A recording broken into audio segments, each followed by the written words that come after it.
Então, ó, quando a gente for pensar, né, como que os esquemas do meu paciente foram formados ou estão em formação?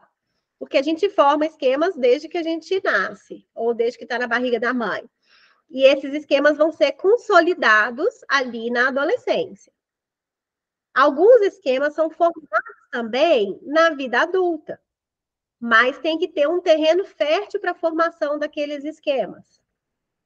Porque se o terreno tiver bem alimentado, se tiver construída ali uma base sólida de saúde mental, não vamos formar esquemas negativos lá na adolescência, na fase adulta. A gente vai ter situações que vão ser desagradáveis, mas não com uma ativação esquemática grande. Quer ver um exemplo? Vamos fazer de conta que vocês aqui tiveram uma infância de muita conexão, de muito amor incondicional, de muita segurança e estabilidade. Aqui ninguém formou o esquema de abandono. O que vocês estão rindo? É fake news, né, gente? Mas vamos sonhar. Então, aqui ninguém tem esquema de abandono. Aí a gente cresceu seguras, né? Olha, muito bom. E aí, lá com 19 anos, você estava namorando com alguém, de repente a pessoa terminou com você, foi embora, do nada, te deixou. E aí você vai olhar, vai sofrer, vai chorar e falar: nossa, fui abandonada. Por que será que eu fui abandonada? Não sei, mas ok. Aí você vai chorar um dia, outro, passa ali uns dias e você já está lá seguindo sua vida. Não ativou o esquema de abandono. Agora, a pessoa que tem um esquema de abandono ali, lá desde pequenininha, na hora que a pessoa termina com ela, o namorado, a namorada, vai embora sem dar explicação, aquilo vai doer imensamente. De novo eu fui abandonada, porque volta aquela memória afetiva do abandono lá da infância. Volta aquela memória toda com muita valência emocional, aquela carga emocional gigantesca.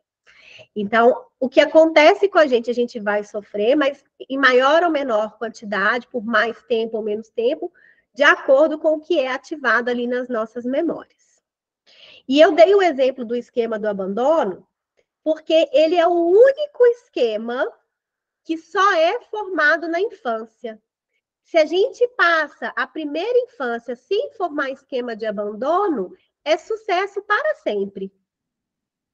Então, se a gente puder dar uma dica para uma mãe que vai ganhar um bebê, a dica é essa. Cuide do esquema de segurança do seu filho. Porque os outros, eles vão vir. E tanto que é um dos esquemas mais difíceis da gente contestar, da gente trabalhar. Ele e o esquema de desconfiança, né? São os mais difíceis, os mais enraizados. Mas o de desconfiança não necessariamente vai ser formado ali nos primeiros meses de vida. A gente pode formar um esquema de desconfiança com 13 anos de idade. Nunca tive motivo para desconfiar de ninguém, nunca me senti enganada, mas com 13 anos aconteceu. E aí o esquema é formado ali. Então, a gente pode ter essa formação ao longo da vida. Né? Vamos supor, um adulto super tranquilo, ele se sente muito bem profissionalmente, ele é bem sucedido, ele se acha um bom profissional e tudo, mas aí lá com 27 anos, ele percebe que o chefe dele, na verdade, está mandando ele embora porque tem alguém que faz um trabalho melhor que ele. Ou ele fez um trabalho que ele achou ótimo e aí, de repente, veio alguém e fez um trabalho melhor que ele. Ele pode criar ali naquele momento um esquema de fracasso, eu não sou bom o suficiente, e um esquema de defeito, vergonha. Eu sou pior do que o meu colega, eu sou pior do que os outros. Então, isso pode acontecer. E aí, então, como que tem essa formação dos esquemas? Os fatores relacionados ao temperamento, e a gente vai sempre pensar e perguntar para o nosso paciente: quais são as características que você sempre teve? Aquilo que fala, o fulaninho é. E as mães, na anamnese, falam isso com a gente, sem a gente perguntar. Não, ele sempre foi tão calminho, ele ia no colo de todo mundo, Ele era um menino bobo que dividia brinquedo, ele é que apanhava na escola. Ou então, fulano sempre teve personalidade forte. Desde que tinha 2 meses, se ele queria mamar, tinha que dar uma mamar.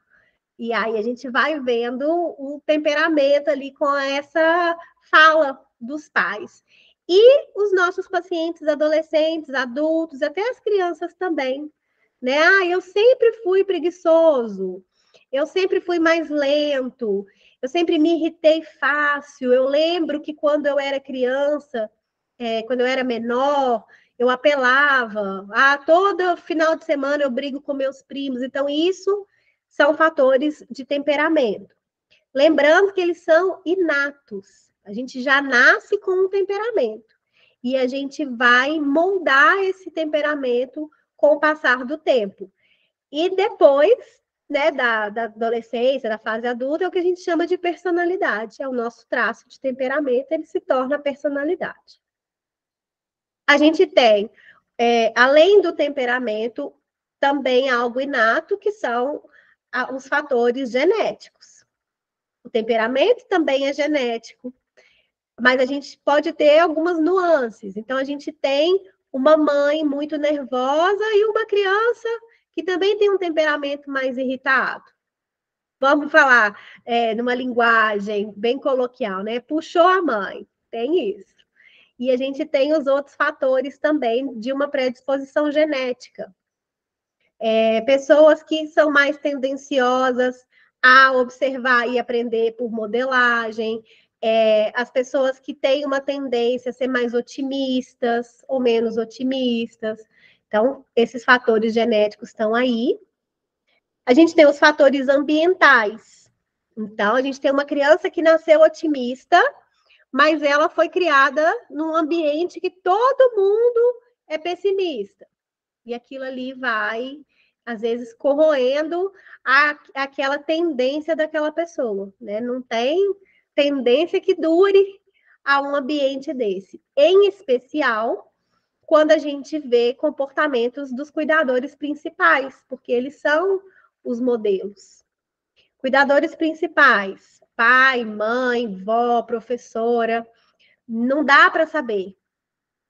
Depende da relação que a pessoa vai ter com aquele cuidador. Porque a gente pode ter uma criança que morou com a mãe a vida inteira, mas é uma mãe que tem uma depressão e não se conecta, uma mãe que é negligente, uma mãe que tem, às vezes, um esquema de inibição emocional, e aí não vai se relacionar com aquela criança.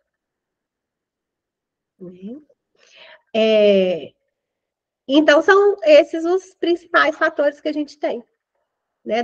Genéticos, ambientais, de temperamento. E aí a interação entre esses fatores é que vão formar os esquemas ali mais tarde. Quando a gente vai tratar de crianças, a gente vai pensar dos esquemas em formação e a gente já vai intervir para evitar esses esquemas desadaptativos. Vantagens de fazer terapia cedo, a gente vai trabalhar ali numa prevenção.